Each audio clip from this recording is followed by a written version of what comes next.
नमस्कार दोस्तों, आज मैं साधु संत और महात्मा जैसे प्रसंगों पर प्रकाश डालने जा रहा हूँ। मेरी दृष्टि में महात्मा कहीं दूर दूर तक नज़र नहीं आते, लेकिन साधु संतों की बाढ़ सी आई हुई है। इनकी संख्या हजारों लाखों में हो सकती है। यहाँ पर इन सबों को समान रूप से ज्ञानी समझा जा रहा है और मैं इन्हें ढोंगी, पाखंडी और नकली समझता हूँ। मैं यह भी समझता हूँ कि किन्हीं को नकली तब समझा जाए जब उनके वास्तविक अस्तित्व को सामने ला सके, और यह परिभाषा का काम है और मेरा काम है साधु संत महात्मा को परिभाषित करना। परिभाषित करने का मतलब परिभाषा का अर्थ समझना भी जरूरी है। परिभाषा का अर्थ है प्रयुक्त विषय की विशेषता की प्रतीति कराना, यह बताना कि किसे कहते हैं और वो है क्या। ऐसा हम आज नहीं कर पाते हैं। देखिए, अगर आत्मा की बात आती है, आत्मा किसे कहते हैं, तो इसकी जानकारी हमें नहीं है, तो हम व्याख्यान की ओर बढ़ जाते हैं, उसके बारे में बताते हैं, लेकिन यह नहीं बता पाते कि इसको परमात्मा कहते हैं, आत्मा कहते हैं, और यही इसका आत्मा का अर्थ यह है, यह आत्मा है। ऐसा हम नहीं कह पाते हैं। कहीं भी कोई भी विषय की परिभाषा को परिभाषित करना मुश्किल हो रहा है, लगता है कि असंभव है, नामुमकिन है। और ब्रह्मांड की परिभाषा देख लिए, परम सत्य है, इसको परिभाषित करना बहुत ज़रूरी है। लेकिन ब्रह्मांड की भी वही स्थिति है। ब्रह्मांड क्या है इसके बारे में बताना शुरू कर देते हैं, व्याख्यान करते हैं, लेकिन परिभाषित नहीं कर पाते हैं, क्योंकि उसकी पूरी जानकारी हमारे पास नहीं है। मैं विद्वानों से निवेदन करता हूँ कि प्रयुक्त विषय की विशेषता की प्रतीति जरूर कराएं, या बताएं कि किसे कहते हैं और है क्या, तो यह स्पष्ट हो जाता है और व्याख्यान की ओर बाद में बढ़ें। व्याख्यान परिभाषा नहीं हो सकती।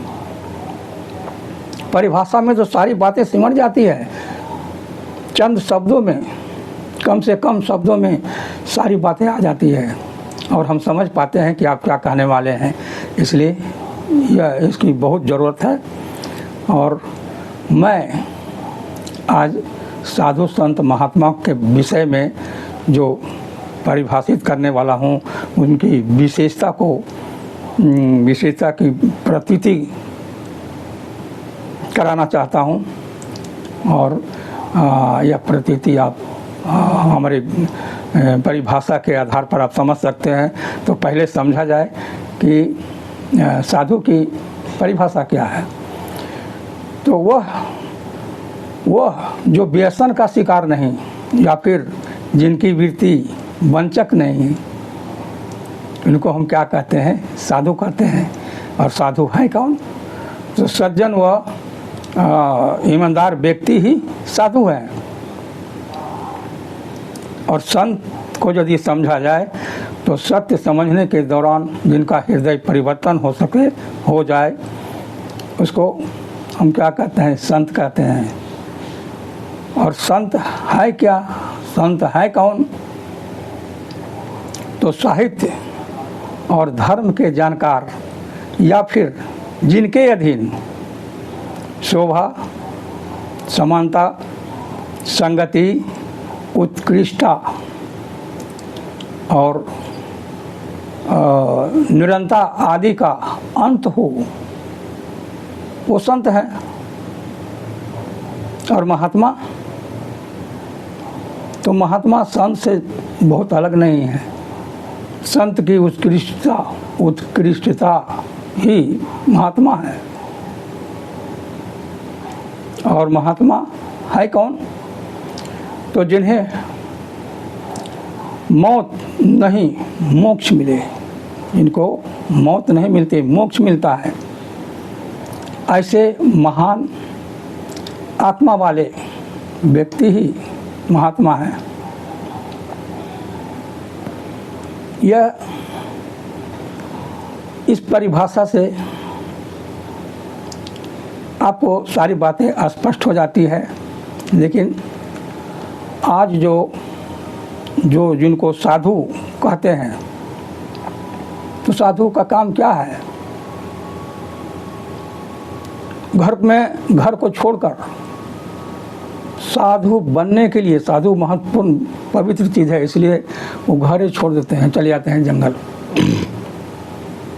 उस जंगल में जा कर के और वही भीख मांग कर लाते हैं, बनाते हैं, जली रोटी सब्जी जो भी है बनाते हैं, खाते हैं, वे अकेले रहते हैं। उससे कुछ लाभ नहीं, जिससे कुछ लाभ नहीं, जो उनको कष्ट दे रहा है फिर भी उस काम को कर रहे हैं, तो ये क्या है? व्यसन का शिकार है। उनकी वृत्ति वंचक है। वंचक कैसे है? वो कीर्तन भजन करते हैं, लोगों को कुछ के कुछ बताते हैं, उनका अपना कुछ सही ज्ञान नहीं होता। तो ये क्या हुआ? ये धूर्त धोखेबाजी, धोखा दे रहे हैं।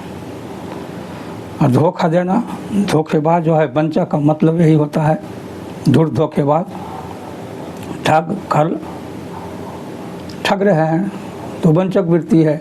ऐसे वंचक वृत्ति वाले कभी साधु हो ही नहीं सकते। और संत को देखिए, हम किन्हीं को संत कर देते हैं।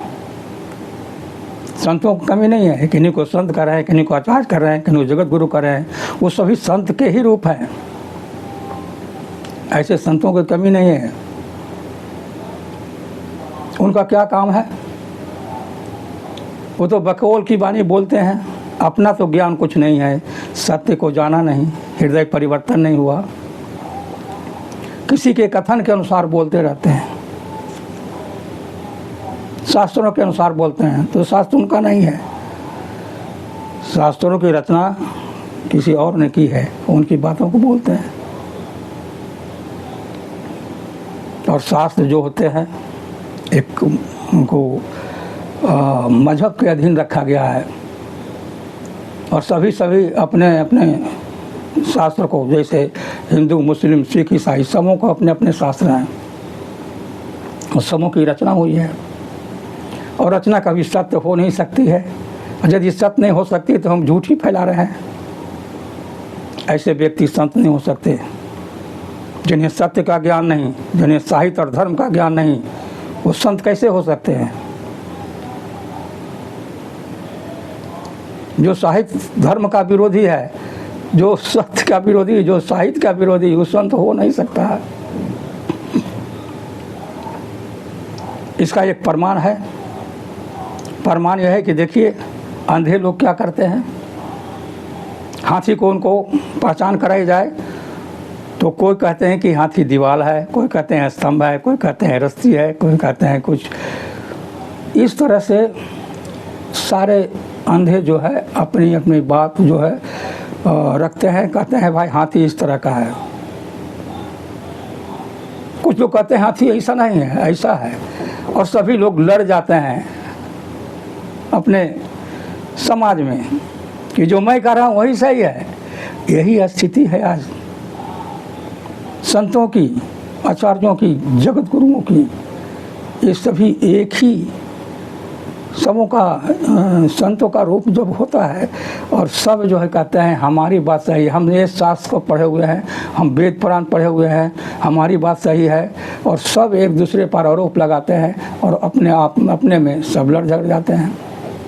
ऐसा क्यों होता है? क्योंकि उनको सत्य का ज्ञान नहीं, वो साहित्य का ज्ञान नहीं। तो सब अलग अलग बताएंगे ही, साहित्य यह है, सत्य है, धर्म यह है। तो मजहब को धर्म बता रहे हैं, कुछ से कुछ बोल रहे हैं। यही स्थिति है हमारी आज। हमें समझना होगा कि साधु और संत और महात्मा किसे कहते हैं? महात्मा को देखिए, महात्मा अभी तक कौन है? महात्मा हुए हैं बुद्ध, महात्मा हुए हैं गांधी। उनको महात्मा कह रहे हैं, उस सही वास्तविकता ही नहीं कि वो महात्मा है। बुद्ध को भी सत्य का ज्ञान नहीं है, ज्ञान की गहराई में नहीं जा पाए, तो ज्ञान कहाँ से? वो किस तरह ज्ञान हुआ? बुद्ध का ज्ञान हुआ, क्या ज्ञान हुआ, किस तरह का ज्ञान हुआ, कोई पता नहीं। क्योंकि ज्ञान को परिभाषित नहीं कर पाए, ज्ञान के कितने रूप हैं उसको बताते, तब कहते हैं कि हमारा यह ज्ञान हुआ है। अरे ज्ञान तो सबको हुआ, किसको ज्ञान नहीं है? हमको, आपको, पशु पक्षी सबको ज्ञान है, लेकिन सब ज्ञानी नहीं है। जिस ज्ञान की आवश्यकता है वो नहीं हमारे पास है। और हम कहते हैं हमारे पास, हमें ज्ञान हुआ, उस ज्ञान का क्या अर्थ? जिसे समाज, दुनिया, अब उसी को लेकर हम चल रहे हैं, तो कहाँ भाई दिखाई पड़ रहा है अपराध में कमी, भ्रष्टाचार में कमी? सब तो बढ़ते ही जा रहा है। तो क्या ज्ञान? ज्ञान तो वो है इस सब को समेट दे। ये साहित्य का काम है, साहित्य का ज्ञान है ही नहीं। तो हम जहाँ का तहाँ भटक रहे हैं, हम मोक्ष की प्राप्ति में घूम रहे हैं। हम जा रहे हैं शक्ति के पास जो हमारे अधीन है, ब्रह्मा, विष्णु, महेश, शंकर, सरस्वती, पार्वती का शक्ति है। शक्ति शरीर धारण नहीं करती, और मोक्ष के लिए हम ललायत हैं। मोक्ष कैसे मिलता है? मोक्ष उन्हीं को मिलता है जो महात्मा है, जिनके पास साहित्य का ज्ञान है। तो मोक्ष वहाँ है जहाँ दुआ का आविर्भाव है। दुआ कहाँ से आती है? दुआ देने वाली आत्मा है।